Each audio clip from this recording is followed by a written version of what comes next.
80% of your risk problems are always, in my opinion, solved at underwriting. And then of course there's ongoing monitoring part, but that's where you need to attack it. And like one way is like we have like a slightly smart logic, because you can't just use like blunt tools, just like asking for income verification. I saw like kind of a the poll was very interesting, where it was like 50% said they asked for like cash flow information, 50% said no. And like that's somewhere like where we are as well. Like we ask almost 50% of our customers for like revenue verification, depend on our own criteria.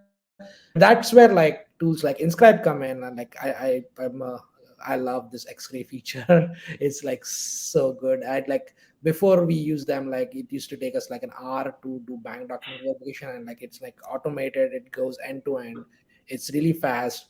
But I think one step beyond that is because a lot of first party fraudsters have legitimate bank accounts.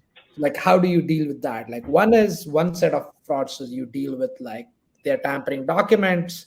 Okay, you can catch them, right? And the second layer is fraudsters just move, like they will start like three businesses and they'll just move money around those three businesses, and so it looks like they're making legitimate payments. And so this is where like interbank, like automatically parsing interbank transfers and things like that comes like really important, which kind of you can probably distinguish like a real business from not by looking at like the velocity of transactions, the type of transactions they are doing. We use a lot of indicators, like do they have a QuickBooks transaction? A fraudster is not paying for a QuickBook account to make accounting. They are going to set up these accounts and move money around, but they're not going to pay for this software because it's like wasteful expense for them, right?